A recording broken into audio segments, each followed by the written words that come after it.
Alright, so yesterday the top 30 for last season's Ballon d'Or was revealed. For a long time, I think a lot of people knew that Messi was going to win it, but there wasn't much else that I saw about the list. So my first time seeing the rankings was when they were officially released. Now, I wouldn't say the list is terrible. However, there's a few bullshit placements. I say they generally got who should be here correct, but the order is kind of fucked up. I started reading the list and they messed it all up off rip, because how the hell does the best defender on a treble-winning team get 30th? Ruben Diaz was arguably the best center back in the world last season, and his team won the treble. There shouldn't be any defender higher. Yet somehow, Kim and Gvardiol were both ahead of him. I don't want to hear nothing about Gvardiol. Messi grilled him in the World Cup, and Haaland put 5 goals on his head in one match a few months later. He was great, but he doesn't beat Diaz in terms of individual success or team success. So what exactly is the explanation for him being higher? Kim won best Serie A defender, and that's great and all, but him being 8 spots higher than Diaz is crazy. Even when you look at the very next spot on the list, it don't make sense. Kolo Muani had a great season in the Bundesliga, but Frankfurt came in 7th place. They didn't really win anything, and he didn't even have a crazy World Cup or nothing. Shit, his biggest World Cup moment was his game winner getting saved in the final. Anti-defender bias is crazy. When I look at this list, there's at least 10 players Diaz should have easily finished ahead of. We're not even getting into the debatable ones yet. Odegaard at 28, I'm not mad at that. I feel like it's a fair placement. He was the second best midfielder in the league most of last season, and even though Arsenal didn't win anything, he was part of the main reason we finished second. He's playing like raccoon shit right now, but this is for last season, so who cares? Musiala at 26 is kind of weird. One of the best midfielders in the world last season at 19, and he scored the Bundesliga winning goal. I honestly think he should be top 20 at least. Players like Gvardiol and Saka don't really belong above him. Speaking of Saka, I'm not super mad at him being 24th. Could he have been a few spots higher? Sure. He was the second best right winger in the Prem behind Mo Salah, and he was England's best player, scoring 3 times in the World Cup and 4 times in Euro qualifiers. Like I said, I'm not mad at 24, but there's a few players he could debatably go ahead of. Based on last season alone, I'm not really sure how Jude Bellingham is 6 spots above him. They did similarly at league level, both leading their teams to second place while being one of the best at their position in the league.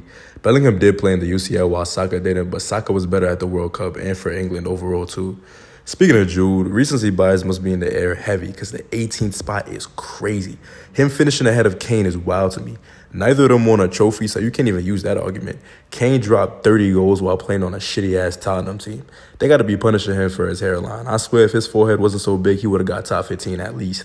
Jude shouldn't have finished in front of him, and to be honest, he didn't belong in front of Lautaro, debatably Musiala, and definitely not Griezmann. Jesus Christ, Griezmann got dead dirty.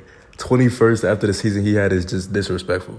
Debatably France's best player at the World Cup. Mbappe was definitely better in the final, but throughout the entire tournament, Griezmann has a very good argument. Arguably the best player in the tournament for the runner-ups, 31 goal contributions in La Liga. He was one of the best players in the league. Is it because he plays for the third wheels of La Liga? He shouldn't be lower than someone like Benzema. That motherfucker missed damn near half the season and didn't even play at the World Cup. Griezmann should be top 15 at least. I don't care. Usually a player that won the World Cup, won the Italian Cup, the Italian Super Cup, and took his team to a UCL final would be a lock for top 10, but Lautaro was kind of ass in the World Cup, so I guess 20 is understandable, even though I still bump him up a couple spots, maybe. Emi Martinez and Bono don't belong in the top 15 in my opinion, but then again, the Ballon d'Or has always valued the World Cup extremely highly, so the fact that Martinez plays for Aston Villa is low-key irrelevant.